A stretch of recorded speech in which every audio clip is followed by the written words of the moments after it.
หัวข้อขอเฮ็ดให้ข้าน้อยกังวลใจขอเฮ็ดให้ข้าน้อยกังวลใจเตรียมใจข้าได้องค์พระผู้เป็นเจ้าพระเจ้าของข้าน้อยขอปลุกจิตใจของข้าน้อยให้ตื่นขึ้นขอโปรดเฮ็ดให้ข้าน้อยรู้สึกกังวลใจในความบ่บริสุทธิ์ความลาซ่าในการเชื่อฟังและความผิดบาปของข้าน้อยอ่านมัทธิวบทที่3ข้อ1ถึง12ในเวลานั้นโยฮันบัพติสโตได้ตั้งต้นเทศนาเป่าประกาศในทินแห่งแล้งกันดารแขวงยูดาห์ว่าจงทิมใจเก่าเอาใจใหม่เศร้าเฮ็ดบาปซะเพราะว่าอาณาจักรสวรรค์มาใกล้แล้วแม่นโยฮันคนนี้แหละที่ผู้ทำนวยเอสายาได้กล่าวถึงว่าแม่นเสียงของคนหนึ่งที่ห้องในทินแห้งแล้งกันดารว่าจงจัดเตรียมหนทางสำหรับองค์พระผู้เป็นเจ้าจงเห็นหนทางของพระองค์ให้ซื่อไปเครื่องนุ่งของโยฮันแม่นเฮ็ดด้วยขนอูฐและเพิ่นใส่สายหนังหาดแอวส่วนอาหารของเพิ่นแม่นตักแตนและน้ำเพิงป่าประชาชนจากนครเยรูซาเล็มจากทั่วทั้งแขวงยูดาห์และคนทั้งปวงที่อยู่แคมแม่น้ำจอร์แดนก็ออกมาหาโยฮันพวกเขาได้สารภาพบาปกรรมของตนและโยฮันก็ให้พวกเขารับบัพติศมาในแม่น้ำจอร์แดนพ่อโยฮันเห็นพวกฟาริไซและพวกซาดุกายอย่างหลวงหลายมาหาตนเพื่อรับบัพติศมาเพิ่นจึงเว้าต่อพวกเขาว่าพวกซาดงูหายเอ่ยผู้ใดได้บอกพวกเจ้าให้ปบหนีจากการตัดสินของพระเจ้าที่ใกล้จะมาถึงนั้นเหตุฉะนั้นจงปฏิบัติให้ได้ผลสมกับว่าพวกเจ้านี่ทิมใจเก่าเอาใจใหม่และอย่าคิดในใจว่าพวกเขามีอับราฮัมเป็นพ่อเข้าของพวกเขาข้าพระเจ้าบอกพวกเจ้าว่าพระเจ้าทรงฤทธิ์สามารถบันดาลให้ก้อนหินเหล่านี้เป็นลูกหลานของอับราฮัมก็ได้บัดนี้ขวานก็มีอยู่แล้ว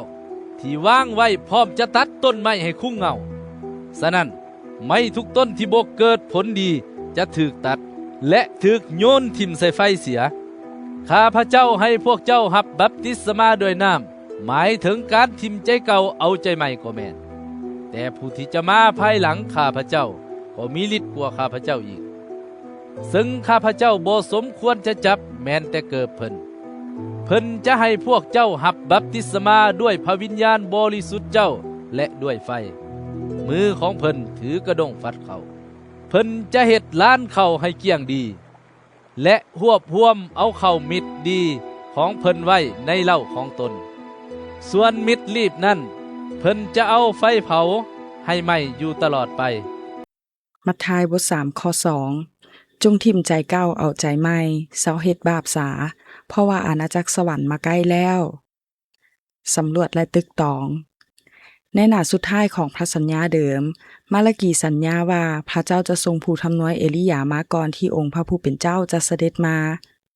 และในหน้าต่อมาคือ400ปีต่อมาโยฮันบัพติสโตก็ปรากฏตัวขึ้นเพิ่นคล้ายคือกับเอลียาหลาย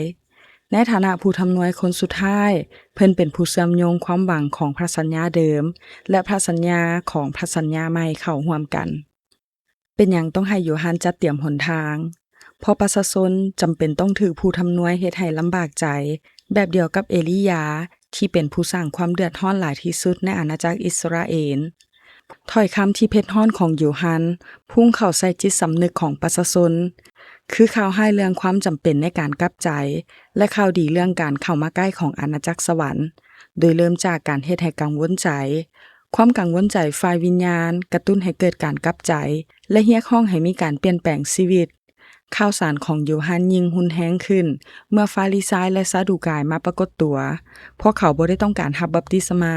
แต่มาพร้อมกับวิญญาณแห่งการวิพากษ์วิจารณ์แบบเดียวกับที่แสดงให้เห็นในการทดสอบพระเยซูหลังจากนั้นแม่นบ่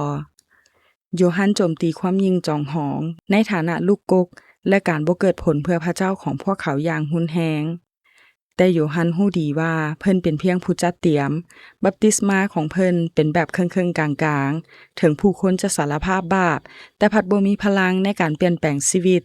มีเพียงพระเยซูเท่านั้นที่จะมอบบัพติศมาที่สมบูรณ์ด้วยพระวิญญาณบริสุทธิ์ได้